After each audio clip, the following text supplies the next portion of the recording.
Senhores, bom dia, boa tarde, boa noite, boa madrugada para você que está aqui, né, nos acompanhando, né? Hoje nós vamos dar continuidade ao nosso curso de Direito Urbanístico aqui pela instituição. Na aula passada nós tratamos sobre a parte introdutória, sobre conceitos e objetivos do direito urbanístico e hoje nós vamos dar então continuidade a essa matéria, né? Hoje nós vamos passar aí ainda pela essa parte histórica de evolução do direito urbanístico aqui pelo ordenamento jurídico brasileiro.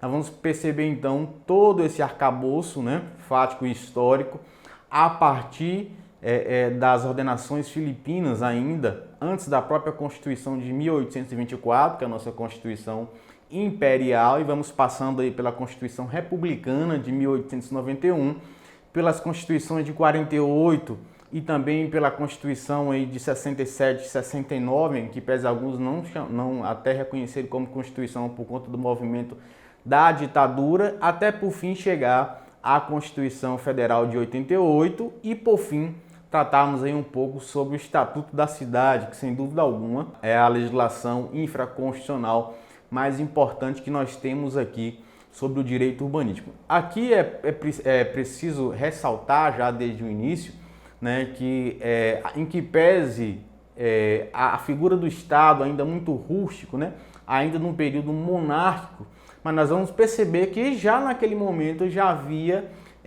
esse interesse pelo direito urbanístico na questão do bom uso do solo, bom uso da ocupação, né, o bom uso do meio ambiente, também pela questão de estética, né? Nós vamos ver que desde lá a gente vai perceber alguns institutos do direito administrativo hoje, quando se estuda a intervenção do Estado na propriedade, a desapropriação, também a limitação administrativa, questão de posturas, né? O nascimento aí de código de posturas, dos próprios fiscais, né? da fiscalização de postura, tudo isso nós vamos perceber hoje. E em que pese o nosso direito urbanístico, como já tratamos na aula passada, ele ainda é carente de uma legislação mais profunda, de uma legislação própria, né? Diferentemente de outros países, como a Itália, como a Bélgica, como a França, que estavam um ponto assim bem avançado em relação a nós, né? Enquanto o nosso ordenamento jurídico, mas nós vamos perceber que a partir da Constituição de 88 já vem se formando, ainda que lentamente, legislações próprias do direito urbanístico. Hoje nós iremos citar algumas leis, como eu falei, perpassando por toda essa questão histórica, mas nós não iremos adentrar de forma com uma certa profundidade, porque serão temas das nossas próximas aulas. Como a nossa matéria ela é um pouco, vamos dizer, bastante enxuta, né? Na verdade a nossa ementa, hoje a gente já fecha o nosso a nossa primeira, vamos assim dizer, primeira parte da unidade, né? Porque dia 30 agora nós já vamos ter a nossa primeira avaliação. Serão apenas esses dois temas, tratando sobre a parte de conceitos e objetivos e essa evolução histórica, para depois já na segunda unidade nós entrarmos especificamente nas normas de direito urbanístico, Estatuto da Cidade, Plano Diretor, né, Lei de Uso e Ocupação do Solo, porque como eu falei lá na primeira aula, essa nossa matéria, essa ementa, né, na verdade é bastante enxuta, né? Então vamos lá. Hoje aqui já peço um pouco a desculpa de vocês, mudando de espaço, né, mudando de estúdio, mas nada que vá comprometer a qualidade do vídeo, né? Então vamos lá. Então gente, perceba aqui, ó, que já dando início então, as normas urbanísticas no Brasil ainda não atingiram, como eu já tinha dito para vocês, como na Itália, alguns países da Europa, a fase de uma unidade substancial, né? Pois ainda se acham espalhadas em vários diplomas federais, estaduais e municipais. A Constituição de 88, na verdade, como já adiantei também, é que abriu um espaço para a realização dessa unidade substancial, como nós vamos ver daqui em diante, né, depois de uma breve consideração sobre a evolução histórica da legislação urbanística brasileira. Então aqui comigo na tela, como já adiantei para vocês anteriormente, e também na primeira aula, lembra como nós falamos da dificuldade que se tem hoje, né, da doutrina como um todo em reconhecer o direito urbanístico no Brasil como ciência autônoma, é justamente por conta disso, porque a legislação ela ainda é esparsa, ela ainda se utiliza de diversas leis que fazem parte de outros ramos do direito, do direito administrativo, né, do direito econômico, do direito financeiro e até mesmo do direito constitucional. Então a legislação é espaçada. Nós não temos um código de direito urbanístico, né, em que pese a gente sabe que é assim que se nasce, é assim que vai nascer as leis, né? Então vocês que já estudaram aí no IED, né, na introdução ao estudo do direito, principalmente lá pelo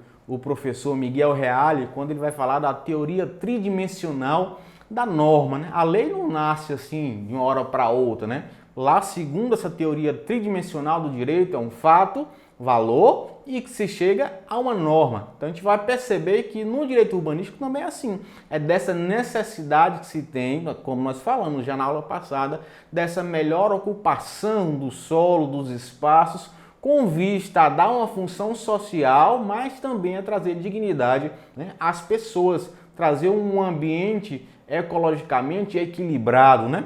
Então o Brasil ainda ele está passando por esse momento, ainda a falta muito grande, né? Boa parte do Brasil ainda não tem sequer saneamento básico, ainda nós estamos passando agora aí, infelizmente, por diversas queimadas no meio ambiente também, né, que estão incluídas aí no próprio estudo do direito urbanístico, que acaba afetando, trazendo problemas também para as cidades, questões de enchentes. Então a gente percebe que a nossa legislação ainda ela é muito nova em relação a isso.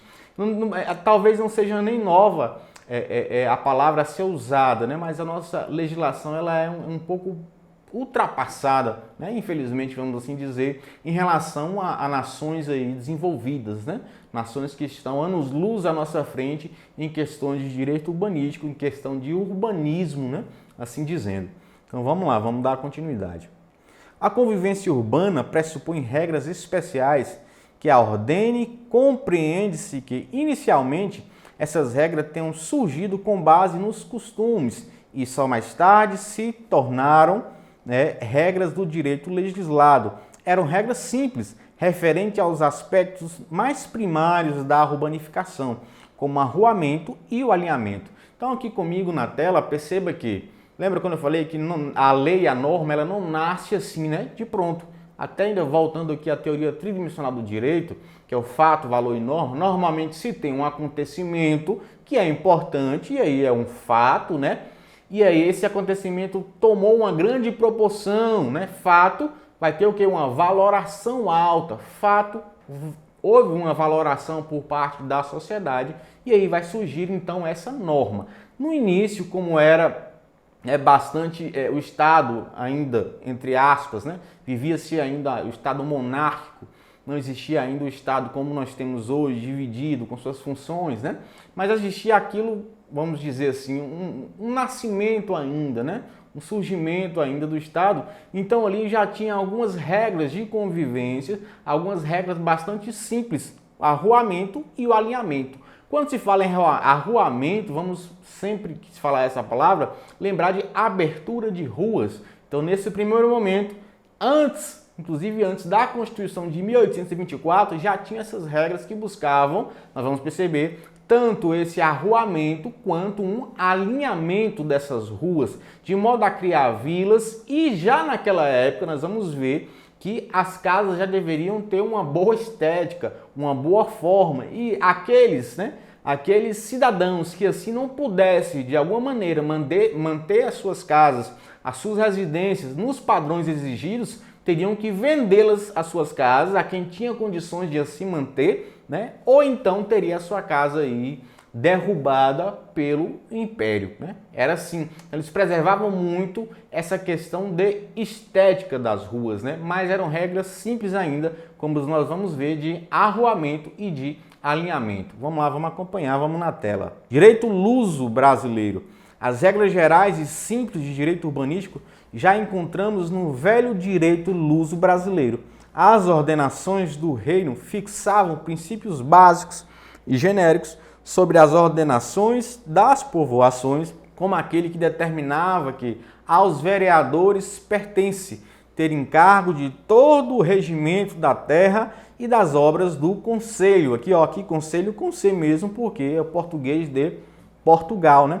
E tudo que puderem saber e entender, porque a terra e os moradores dela possam bem viver início trabalhar. Então aqui comigo na tela é normal, como nós viemos, né? Somos colônias de Portugal, o nosso direito, o nosso primeiro direito, ele vem importado de lá. Lembrando que aqui estamos tratando no período anterior à Constituição de 1824, que é a nossa Constituição Imperial. Então esse direito veio lá de Portugal e aqui já nessas ordenações do reino já dizia o quê?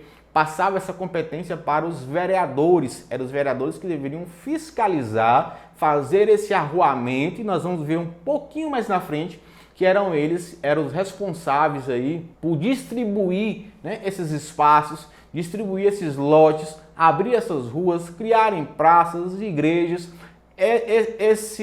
Essa prerrogativa, essa competência, então, ela é dada, né, aos vereadores, à Câmara, o que hoje, né, na verdade, o que hoje se reconhece como vereadores, já vem lá desde aquela época lá do direito luso-brasileiro. Nós aí que trouxemos, então, Portugal trouxe o direito e sendo aplicado aqui no Brasil. Vamos lá, vamos dar continuidade. Nisso estaria ainda a ideia de que as imposições urbanísticas era a competência das autoridades locais. Normas genéricas sobre a estética da cidade são encontradas nas ordenações filipinas e outras sobre as relações de vizinhança e de direito. Aqui ainda no slide perceba o seguinte, gente, ó.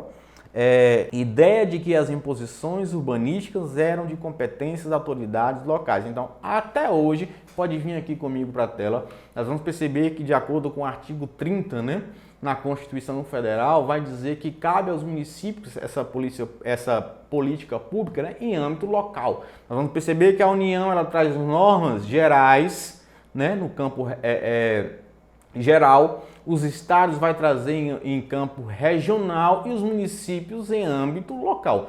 Tanto é que o horário de funcionamento do comércio, com exceção dos bancários, né, ele é definido pelo próprio município ainda hoje, a Constituição de 88. Então, desde lá, antes da própria Constituição de 1824, já tinha esse entendimento. Nós que estamos acompanhando hoje o combate ao coronavírus, né, nós vimos que o STF disse que essas normas aí, essas normas de restrições dentro de cada cidade é competência de quem? Dos governadores no âmbito, né, regional e do próprio município aí no âmbito local. Então perceba que já nessa legislação vindo, né, lá de Portugal, direito luso-brasileiro já entendia, né, esse funcionamento, como diz aqui, é cada um no seu quadrado, né? Vamos lá, vamos dar continuidade então. Carta Régia da criação da capitania de São José do Rio Negro, nós temos o Amazonas, né? Traçava o plano de povoação e deveria lhe servir de capital nos seguintes termos. Olha o que já dizia na Carta Régia.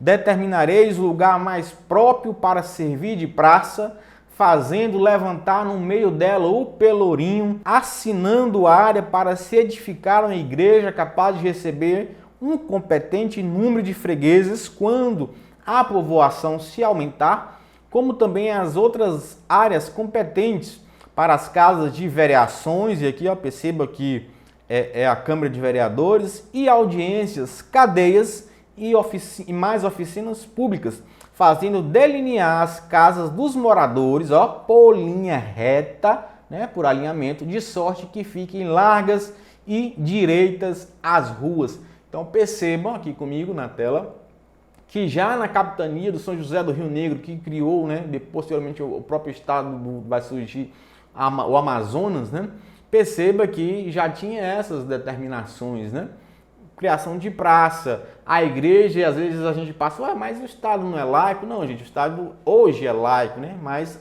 anteriormente, como nós viemos aí, como eu já disse, era uma colônia portuguesa, né, o estado antigamente adotava, né, principalmente na primeira Constituição, adotava a religião católica como uma religião do Estado, né? Então era assim antigamente. Então a gente percebe que já se importa com a rua, já se importa com a largura da rua, as casas, o alinhamento, o arruamento. Então desde aqui já tem essas normas e nós vamos perceber que elas vão, né, passando nesses momentos históricos até chegar à Constituição de 88. Vamos lá na tela. Aos oficiais da Câmara, que são os vereadores, né, que saírem eleitos e aos que lhes sucederem, ficam ficará pertencendo, darem, já adiantei para vocês, gratuitamente os terrenos que se lhes pedirem para as casas e quintais nos lugares que para isso se houverem delineado, só com a obrigação de que as ditas casas sejam sempre fabricadas.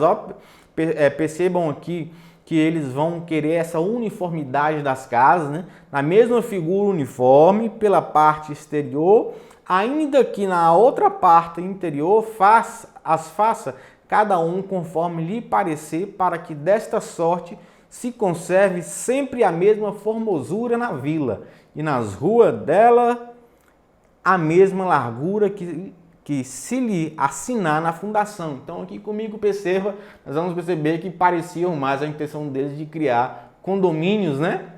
Tem condomínios hoje que tem diversas restrições, as casas não podem ser modificadas, alguns não podem ter muros, né? Sempre pensando na estética e na uniformidade daquele local. Então perceba que é de lá que nós, né, buscamos essas intenções, né? Desde lá então já vem essas particularidades. E aqui vamos chamar de essa incumbência, essa prerrogativa é dada aos oficiais da Câmara, também conhecido aí como os vereadores. Vamos dar continuidade. As posturas municipais na colônia determinava, além de arruamentos, obrigações de alinhamento, desapropriações para aí ficar a vila mais enobrecida e a praça dela. Por volta de 1712, perceba ainda que estamos antes da Constituição de 1824, imperial, a Câmara Municipal de Vila Rica, Ouro Preto, regulava assuntos urbanísticos, preocupada com o arruamento e beleza da cidade, consoante a disposição da vereação, em que se resolveram se fizesse vistoria nas casas sediadas no bairro de Ouro Preto, para que se arruasse de sorte que ficasse praça suficiente por ser de fronte à igreja para ficar mais vistosa aquela rua. A atividade edilícia recebera tratamento normativo genérico nas ordenações filipinas, que obrigavam, entre outras coisas, a que todo aquele que tivesse a casa ruinosa, e aqui eu já falei com vocês também, capaz de deformar a cidade ou vila e de, caindo, causar dano ao vizinho, procedesse à sua reedificação, sendo até mesmo obrigado a vendê-la a quem assumisse o encargo de fazê-lo, caso se tratasse de pessoa pobre e sem recurso para cumprir o preceito. Então aqui comigo na tela, mais uma vez aqui, nós vamos perceber, hoje nós temos aí, né, na legislação atual, uma maneira, se você tem um lote, né, ou um imóvel, mas ele não é utilizado ou ele é subutilizado, você não limpa, é cheio de lixo, né, de entulho, a prefeitura, no primeiro momento, ela vai lhe notificar para que você dê um melhor uso àquele imóvel. Se assim você não fizer, o que vai acontecer? Você vai passar a pagar um IPTU progressivo no tempo, né? Vai sendo mais caro até do que o IPTU de repente pago por uma residência. E ao final, se você não cumprir com aquilo que vai determinar o município, você poderá até perder o seu imóvel. Então perceba que a nossa legislação de hoje, ela traz bastante resquícios ainda lá do passado, né? Lá no ano ainda antes da nossa primeira Constituição, do direito luso brasileiro, né?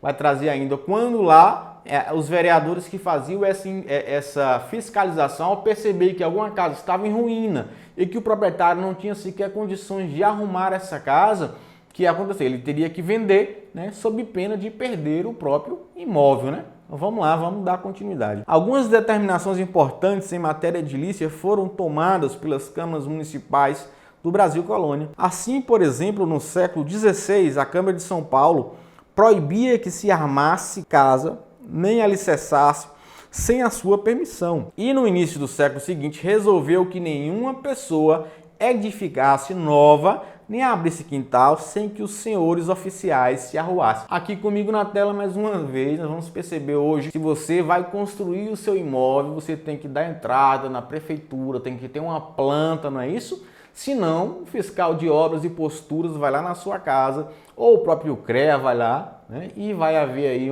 você vai ser multado e outras questões, um processo, né?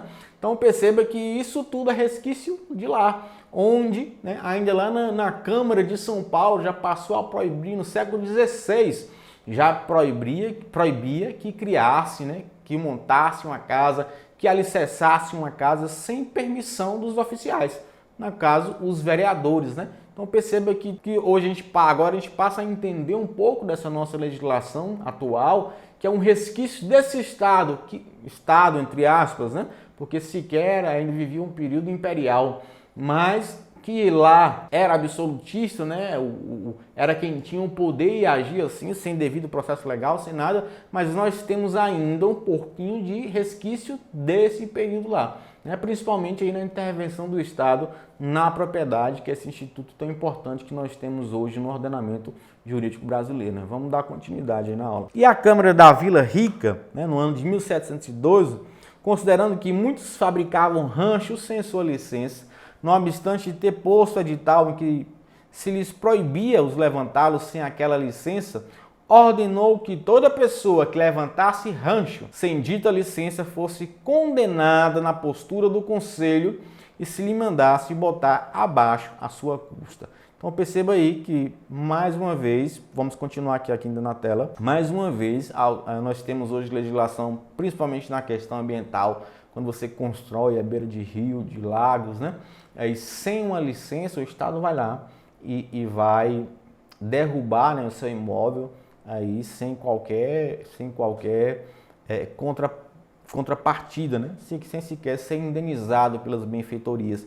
Então, muito dessa legislação que nós temos hoje ainda é resquícios, né, dessa época. Então, a gente sai do período, aqui comigo na tela, a gente sai então desse período pré-Constituição e vamos então para a Constituição de 1824, a nossa Constituição Imperial, que na verdade não trouxe também muito, na própria Constituição, ela não trouxe muita coisa sobre o direito urbanístico. Vai tratar, né, vai criar um ponto importante, é sobre a questão da desapropriação, como nós vamos ver, mas não tratou muito sobre essa questão de direito urbanístico. Vamos lá na tela acompanhar. A Constituição do Império nada dispôs sobre o assunto, mas declarou que existiriam câmaras em cada cidade e vila a que competiria o governo econômico e municipal delas, o artigo 167, cujas atribuições seriam decretadas por uma lei regulamentar, e essa lei veio no ano de 1828,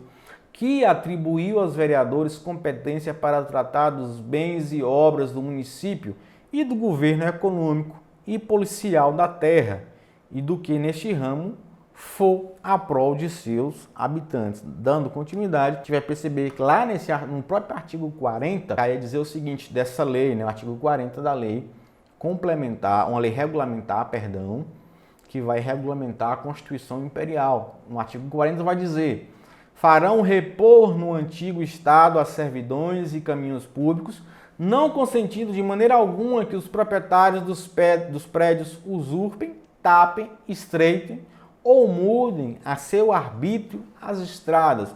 Lá no artigo 41, terão a seu cargo tudo quanto diz respeito à polícia e economia das povoações, os seus termos, pelo que tomarão deliberações e proverão as suas posturas sobre os objetos seguintes de natureza urbanística. Aqui, gente, infelizmente, é a legislação e eu vou ter que ler com vocês. Ó. Por posturas sobre os objetos seguintes de natureza urbanística. Primeiro, alinhamento, limpeza, iluminação, desempachamento das ruas, cais e praças, conservação e reparo de muralhas feitas para a segurança dos edifícios e prisões públicas, calçadas, pontes, fontes, aquedutos, chafarizes, poços, tanques e quaisquer outras construções de benefício comum dos habitantes ou para o decoro e ordenamento das povoações. No segundo vai dizer o estabelecimento de cemitérios fora do recinto dos templos, o esgotamento de pântanos e qualquer estagnação de águas infectas, a economia e asseio dos currais e matadouros públicos, a colocação de curtumes, os depósitos de imundícies e quanto possa alterar e corromper a salubridade da atmosfera. Medidas como se vê de preservação aqui, ó, do meio ambiente e de combate à poluição, né? Então veja as preocupações que já se tinham desde essa época aí da Constituição Imperial e essa lei que regulamentava, né? E no terceiro vai dizer, edifícios ruinosos, cavações e precipícios nas vizinhanças das povoações. Essas medidas também eram aqui para evitar, né, a própria deteriorização do solo. No 4, é dizer, vozerias nas ruas em horas de silêncio, injúrias e obscenidades contra a moral pública. Aqui, mais uma norma aqui do direito ambiental, né, que é a própria poluição, apesar de parecer ser, né, a questão sonora um crime, né? E é um crime, mas é um crime mais voltado para o direito ambiental, né? E não para o direito penal em si, né? Então veja que desde essa época já se pensava, né? E já buscava aí evitar, né? Essa prática aí contra o silêncio, né? Então, temos leis do silêncio hoje a partir de determinado horário. A questão de decibéis também hoje é controlado, né? Os sons altos aí é controlado até por questão de prejudicar a saúde. E aqui já se pensava também nesse primeiro momento. Que no quinto, construções, reparo e conservação das estradas, caminhos, plantações de árvores para a preservação de seus limites, a comodidade dos viajantes e das que forem úteis para a sustentação dos homens e dos animais. Enfim, as câmaras deliberavam em geral sobre os meios de promover e manter a tranquilidade, a segurança, a saúde, a comodidade dos habitantes, o asseio, a segurança, a elegância e regularidade externa dos edifícios, ruas das povoações e sobre esses objetos que formavam suas posturas que eram publicadas, né?